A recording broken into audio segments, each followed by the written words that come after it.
Well, good morning, and thank you all for being here today. This is a historical event for public safety. I would especially like to thank Secretary Wilbur Ross for hosting this morning's event, and to all the dignitaries, including Chairman Greg Walden, Congresswoman Susan Brooks, FCC Chairman Ajit Pai, fellow FirstNet board members, but especially all the public safety men and women in the audience. I have just a few moments to reflect on, from my perspective, what a monumental day today is.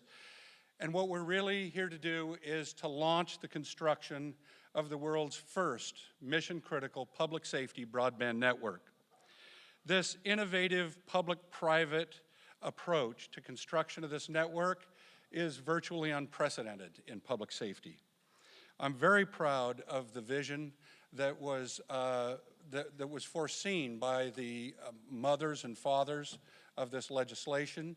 They had insights and instincts that really led to the eventual success of FirstNet, and to them we owe a great debt of gratitude.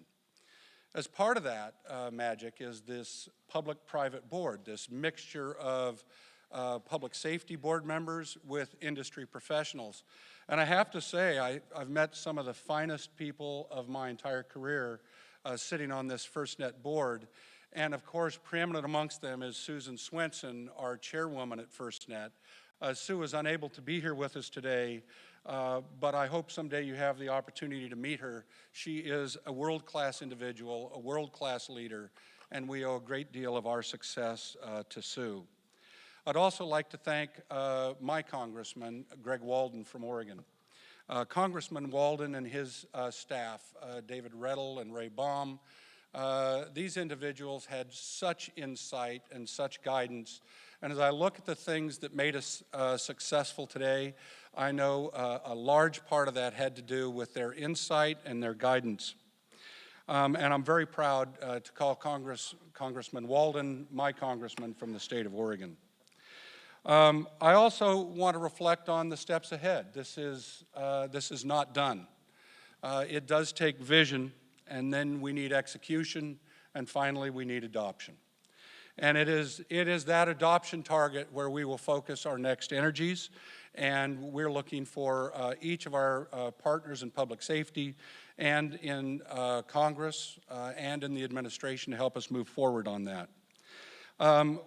It is unfortunate for those of you that contributed to this network, like many of us that have worked the streets for a career. It's unfortunate that many of you that contributed to this will never get to see the lives you save. What I can give you as an absolute certainty is this network will save many, many lives, and there will be many people that will owe you a debt of gratitude and will have no way to thank you. So in advance, I'm thanking you. And lastly, on behalf of public safety, thank each of you for your contribution. There's probably not a person in this room that didn't contribute to the success of this network. We will never be able to individually thank you all, and I hope my words today will offer some measure of appreciation from the public safety community to those of you who we rely on helping us execute our professions. With that, I would like to welcome to the podium the Secretary of Commerce, Mr. Wilbur Ross.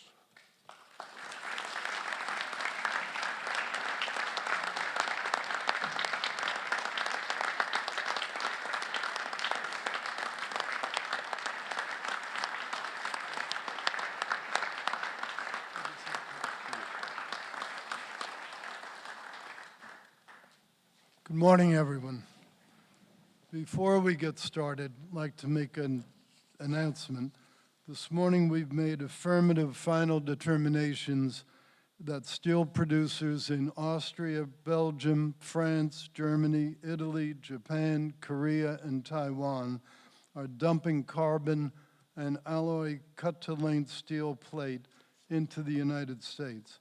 Margins in the dumping investigations range from 3.6% up to 148.2%.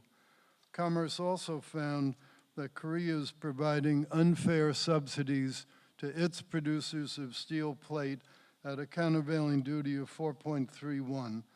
As a result of these final affirmative determinations, Commerce will instruct U.S. Customs and Border Protection to collect cash deposits based on these final rates. In 2015, imports of cut-length steel plate from these countries totaled nearly $750 million in value. So I'm glad we can bring relief to this industry as it struggles with the problem of global overcapacity and dumping. A healthy steel industry is critical to our economy. But now back to the important and exciting task at hand, FirstNet. Chairman Walden, by the way, is also the kind of godfather of the whole FirstNet project, and you'll be hearing from him shortly. So we're very grateful to the initiative he and Senator Jay Rockefeller took, creating FirstNet in the wake of the 9/11. But Chairman Walden, members of Congress, Chairman Pai, FirstNet board members, members of the first responder community, Mr. Stevenson, and honored guests. Thank you all for being here for the important announcement of this record-breaking $46.5 billion public-private partnership. First off, I'd like to take a moment to recognize all the public service personnel here in attendance. Our country would be far less safe without your vigilance and dedication, so let's give them a hand.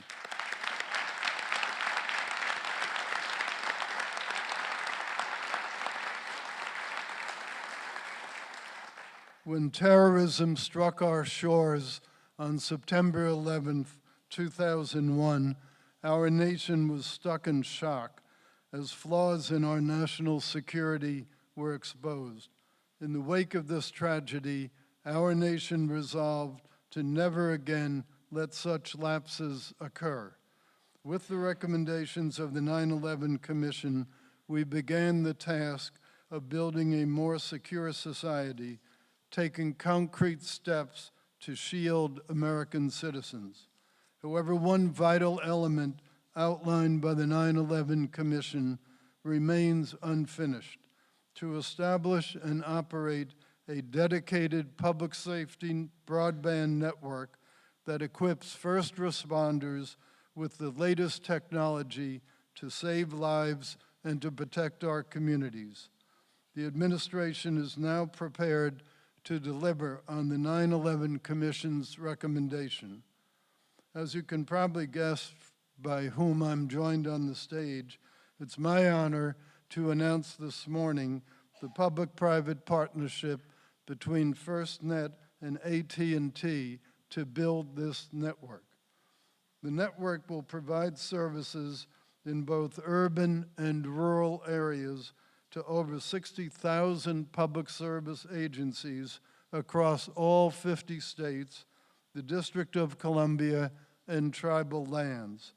The partnership will invest $46.5 billion into our economy. It will create 10,000 jobs in the first 2 years and tens of thousands over the term of the 25-year contract. It will spur private sector innovation in telecom and public safety. And most importantly, it will change an untenable status quo by providing first responders with the tools they need to keep us safe. Today is a landmark day for public safety across the country and is a prime example of the incredible progress we can make through public-private partnerships. I thank you to our colleagues in the Office of Management and Budget and the Departments of Homeland Security and Justice for your commitments to the project.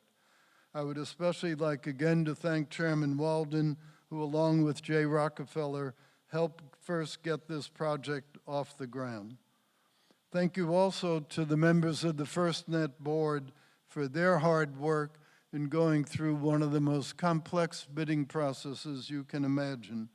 Those members are Chairman Susan Swanson, Vice Chairman Jeff Johnson, retired Fire Chief in Tualatin Valley, Oregon, CEO Western Fire Chiefs Association, OMB Director Mick Mulvaney, Attorney General Jeff Sessions, Secretary of Homeland Security General Kelly, Chris Burbank, retired Salt Lake City Chief of Police, Neil E. Cox, former Vermont Governor James H. Douglas, Edward Horowitz, Kevin McGinnis, former Houston Mayor Anise D. Parker, Ed Reynolds, Sheriff Richard Stanek, who's the Sheriff of Hennepin County, Minnesota, Terry Takai, former CIO of the states of California and Michigan.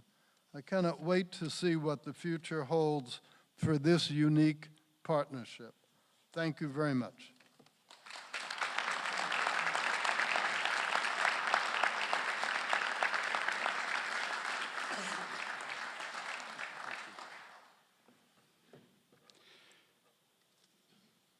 Thank you, Secretary Ross. Also, while we're thinking about the people that helped make this network happen, I would be remiss if we didn't take an opportunity to collectively thank the staff that made this all happen for us. So thank you to the staff.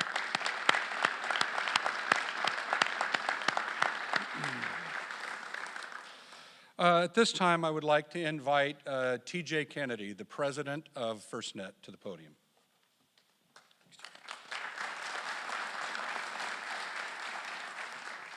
Good morning. Today is a momentous day for public safety. One of the things that public safety did is they asked for this network. Everybody in Congress, everybody across this country got together to make sure that the right elements were there to make a network happen that would allow police officers, firefighters, paramedics, and emergency medical technicians to better respond to the calls for service of emergencies across our country each and every day. This network will empower those firefighters, those police officers, those emergency responders to have the tools that they need to respond to those individual emergencies, to respond to those large events, the hurricanes, the tornadoes, the everyday things that happen when you're in your greatest time of need. But what will be different is today and going forward, they will have the greatest and the latest technology tools and the network that makes sure that first responder communications are always first.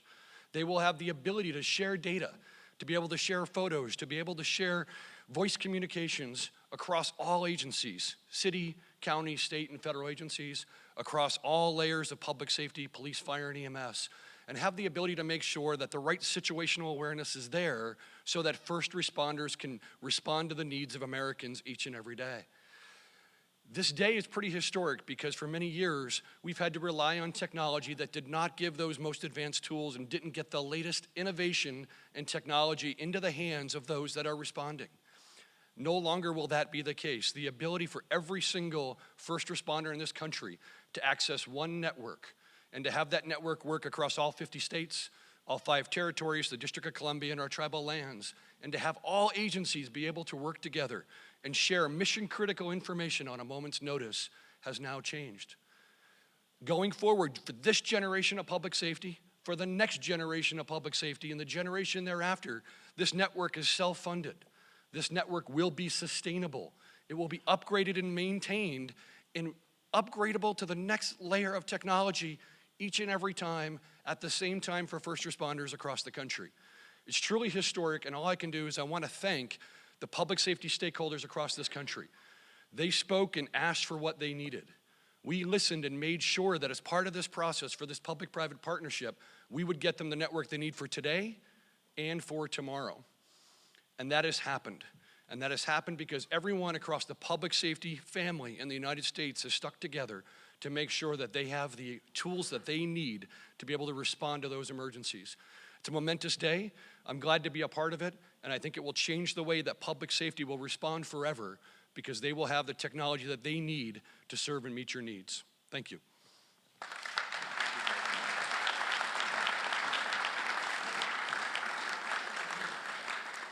Thank you, TJ. It is now my distinct pleasure to introduce the Chief Executive Officer of AT&T, Mr. Randall Stevenson, to the podium. Sir.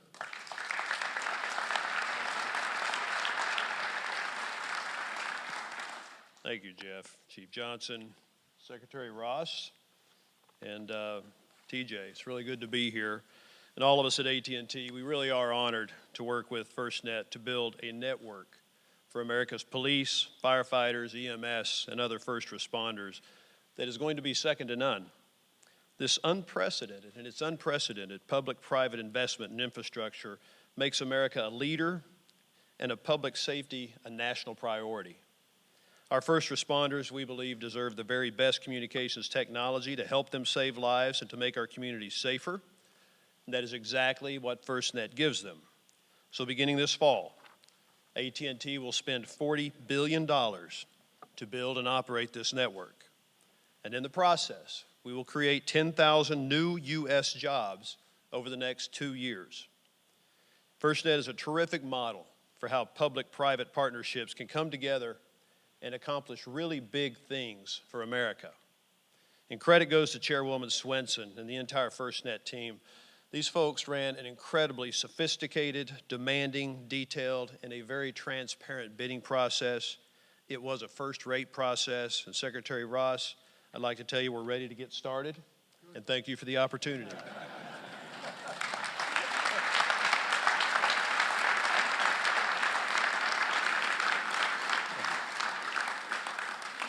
Thank you, Mr. Stevenson. Next, it's my distinct pleasure to introduce the chairman of the House Energy Committee and my fellow Oregonian, Congressman Greg Walden.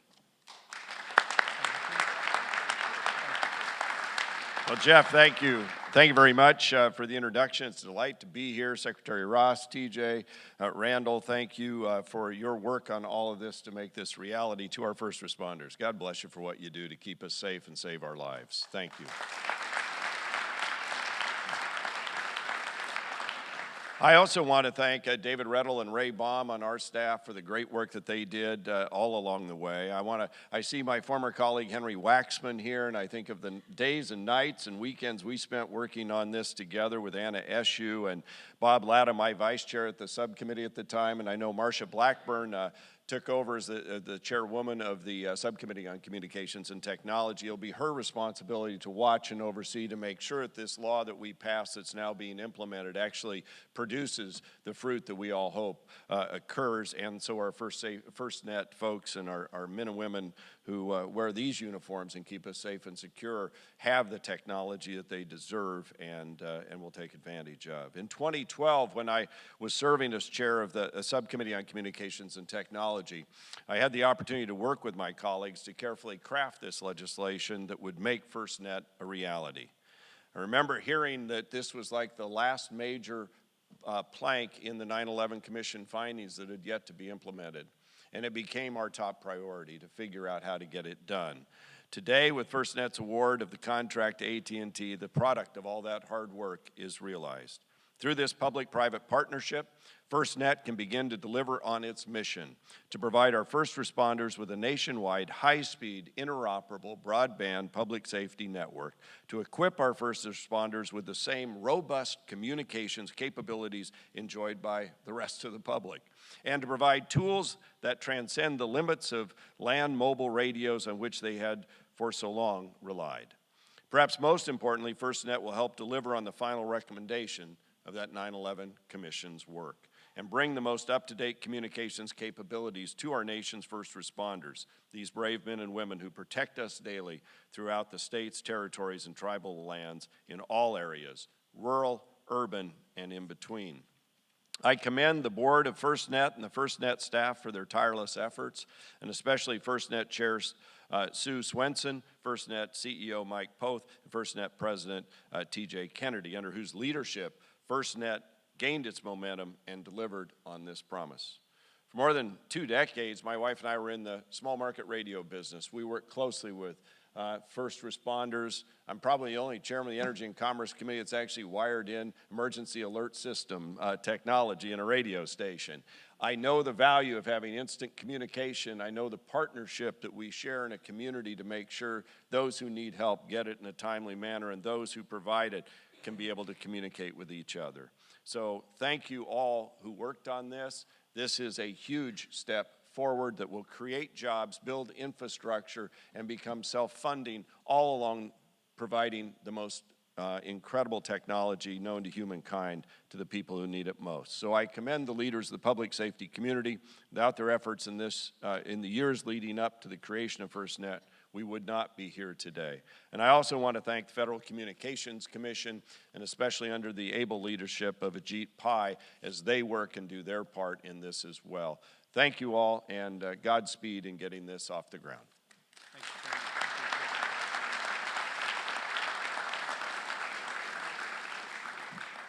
Thank you, Mr. Chairman. I would like to invite the chairwoman of the House Subcommittee, Congresswoman Marsha Blackburn, to say a few words, if you would, please. Good morning. Good morning, and we are so thrilled to be able to join you all today and to say thank you to those of you who risk your lives, and to be able to say, you know what, we celebrate solving a problem that was recognized, was defined, and Chairman Walden came forward with the solution. And on behalf of the American people, it's a solution that is going to work, that is going to bring safety to our communities, to our streets, and allow our first responders, who now can be knitted together to provide the type of safety that is expected, to provide the type response that is expected. So, Mr. Secretary, we thank you for the invitation to be here today, and to Sue Swenson and Mike Poth and TJ Kennedy, we say thank you for the efforts in making this happen. And Mr. Stevenson, we're pleased that AT&T was a part of this process and will be a part of the process of building out this network and helping to bring forward the realization that, yes, indeed, government and the private sector can work together and bring about solutions that are going to serve the American people on a daily, weekly, and even an hourly basis. So we look forward to continuing the work with you all. There is still much to be done. Our efforts at the Subcommittee on Communications and Technology will be led by Congresswoman Susan Brooks, who is here on the stage with us today, and we appreciate the opportunity to be a part of this process. Thank you.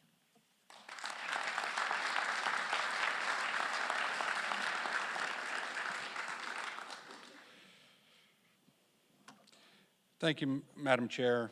Now, please help me welcome the Chairman of the Federal Communications Commission, Mr. Ajit Pai.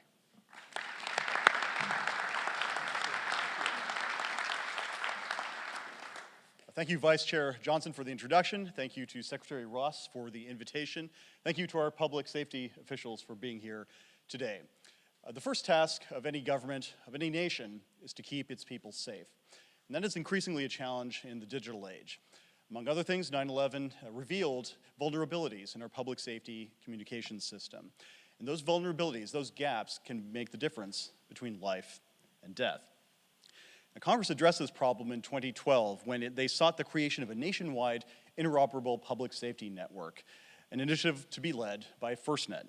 I know that elected officials, public safety officials, and others recognized at the time how much work had to be done. But they embraced the spirit of Lao Tzu, the ancient Chinese philosopher, who said, "A journey of 1,000 miles begins with one step."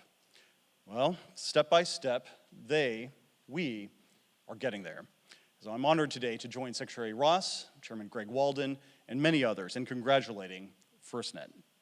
To its board, led by Chairwoman Sue Swenson, to its president, TJ Kennedy, and to its CEO, Mike Poth, and to the members of the board, thank you for your efforts that led to where we are today. Now, today's signing ceremony is the capstone to many years of hard work by the public safety community.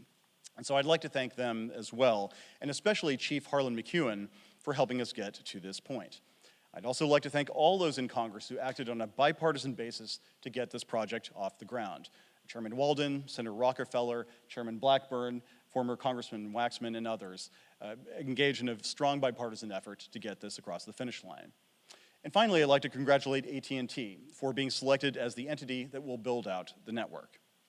For our part, the FCC remains committed to supporting FirstNet and the public safety community. We have given FirstNet a license for 20 megahertz of spectrum and the 700 megahertz band. We have submitted basic technical requirements for the network that FirstNet will construct. And our spectrum auctions have produced billions of dollars that will be used to fund construction of the public safety network. Going forward, we look forward to working with FirstNet and members of Congress and others in the public safety community to doing what we can to help ensure the success of this project. You know, each and every day we count on public safety professionals. They put their lives on the line so that we can be safe. That's why we owe it to them to provide them with the tools that they need to get the job done. And a world-class modern technology network is one such tool. And so I'm pleased to be here this morning to celebrate this significant achievement. The journey of 1,000 miles may not be over yet, but this is a major milestone toward getting there. Thank you for having me this morning.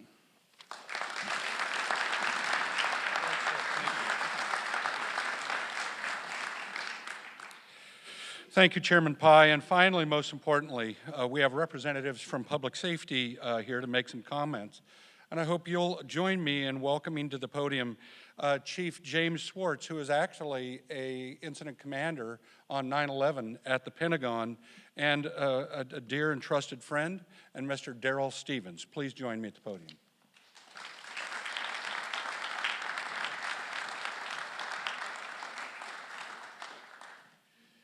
Good morning. I hail from Arlington County, which is a jurisdiction right across the river from the District of Columbia here in the National Capital Region, and I have the high privilege of serving as the Deputy County Manager for Public Safety. Previous to that, I served as the 32 years with the Arlington County Fire Department, including the last 11 as Chief of the Department. I'm very proud to represent the men and women of public safety from Arlington County, which has approximately 300 career firefighters and almost 400 sworn law enforcement officers. We are part of the National Capital Region, which is a specially designated area that provides support to our federal seat of government. And I think as we look at the events of taking on FirstNet as an important accompaniment to the mission that we provide to our communities, it's important to acknowledge that the densely populated metro areas need responders that can seamlessly communicate across a number of platforms. We saw no greater need for this than on September 11th, 2001, when this region came together along with the support of assets, specialized capabilities from all across the country. Urban search and rescue teams that hailed from Tennessee, Congresswoman, all the way out to New Mexico, and support teams that came from as far away as California that needed to be able to communicate with us on our local platforms in order to provide the kind of support that was necessary in that large-scale response. That unified effort on September 11th was limited not by the abilities, by the professionalism of our first responders, but in many cases by our ability to communicate with each other. FirstNet will provide the ability for all of us on a daily basis, as well as when we face the kind of national crisis that September 11th represents, be able to communicate with each other in new ways that, quite frankly, today we can't even completely foresee. The advent of video, the advent of the use of data, putting devices in the hands of responders that enable them to understand better what it is they are facing and better deal with the challenges that the threats that were represented by 9/11 and have come since then, we face on an all too common basis. For us, the tools that FirstNet will put in our hands is really a revelation. It's a new generation of tools and capabilities that will complement the dedication that the men and women of public safety across this country have to serve their communities. We actually hope not to see the kind of incidents that we experienced from September 11th in the future, but if we do, these tools will be essential to our success to serve our communities. I want to thank Congress for their foresight to be able to support this effort. I want to thank the FirstNet board for all of their efforts to continue through this long process to get us where we are here today. I want to congratulate AT&T for taking on this project in partnership with the government, and I certainly want to thank Secretary Ross on behalf of the United States government for their participation in this partnership. Thank you all very much.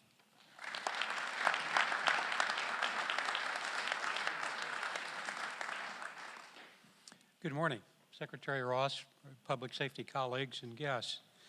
It is a long-awaited privilege to be here today representing the largest police agencies in our country, the Major City Chiefs. Since the tragic events of September 11, the Simpson 11 attacks, we've worked with Congress and now 3 presidents to bring forward a national public safety network. Major cities have been a leading advocate of national broadband communications network because it'll solve the problems that we've faced for decades. The planned system will finally ensure interoperability between multiple agencies that removes a barrier that's just totally unacceptable in this era of new technology. Public safety agencies will now have tools that have never been before possible, applications and other connected devices that can dramatically improve communication and collaboration among many different officers and agencies that come together to serve our communities during emergencies. As the largest public safety agencies, we're the biggest advocates for FirstNet and soon to become the biggest customers. That's why we have been so deeply involved in this process for many years. The chiefs from major metropolitan areas all joined as one voice with our public safety colleagues, major county sheriffs, the fire chiefs, emergency medical services, all collaborated to help make this possible. And that's why I'm here today. We want to commend Secretary Ross for moving forward into the implementation of this all-important network. We're not only familiar with the provisions of the legislation, we were the advocates that helped negotiate these provisions with Congress. Please know that we're fully committed and pledged to work with FirstNet organization during this implementation phase. You can count on the nation's largest cities to support the efforts. Today's announcements marks a milestone for FirstNet. By choosing a partner to build the network, FirstNet has moved from a planning phase to implementation. The advantages of state-of-the-art technology will soon be in the hands of the men and women in public safety, and we do look forward to working with our new partner in AT&T. With this partnership now in place, FirstNet will deliver on the promise to public safety so that cutting-edge, life-saving technology can get into the hands of our police and first responders as soon as possible. We're eager to engage our commercial partner, AT&T, who will build and operate the network. As you expect, we have many questions and concerns about features, services, and costs. Our thanks go to Mike Poth, FirstNet CEO, T.J. Kennedy, and the FirstNet president. T.J. Kennedy has worked with us over the past several years very closely to keep us informed at every step of this process and make clear that the new network will reflect our needs and priorities. This is an example of Washington looking to the front lines for direction, not the other way around. And that speaks volumes to how this new national network will be designed and operated. When I began my career as a young police officer in Kansas City, it was an everyday reality that we were unable to talk to emergency services in the agencies surrounding Kansas City. The new innovation was a handheld radio that didn't always work when you need it. So to move forward to today, I served as police chief in 5 different cities. On 9/11, was the police chief in Charlotte, Mecklenburg. And we could have used the kind of equipment and technology at that time all across the country. We were not directly attacked, but we were engaging our emergency services in anticipation of what might happen because, as you recall, we just simply did not know. When I was in Charlotte, I also served as the president of the Major City Chiefs Association in 2007 when we joined with our partners to try to make this case of the importance of this network to congressmen and people in the administration. And Congress responded. The subsequent administrations responded. And today, we're in a position to where that vision can truly become a reality for America. When we began this journey years ago, we couldn't clearly see what the destination was ahead, but we can see it now. But it's going to require the same kind of collaboration that got us to here. We haven't built it yet. Building it is going to be, we think what we've done has been hard. That next phase is going to be even more challenging. And if we don't have the collaboration that we had to get here, then it's not going to be possible for us to achieve that vision that is so important to all of us. Godspeed.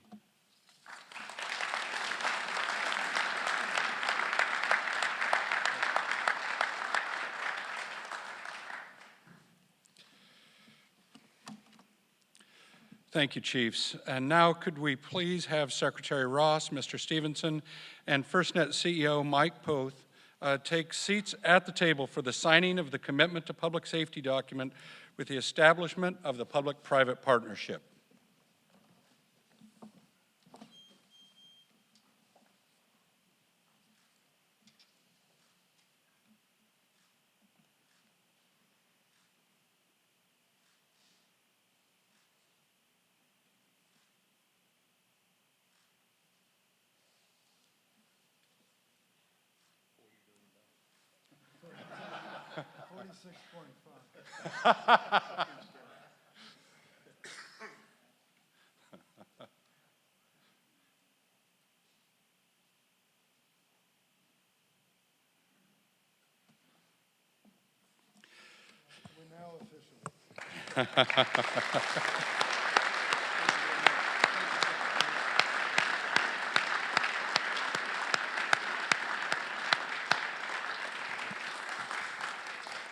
You might have missed the best part of today when Mr. Stevenson turns to Mr. Ross and says, $40 billion.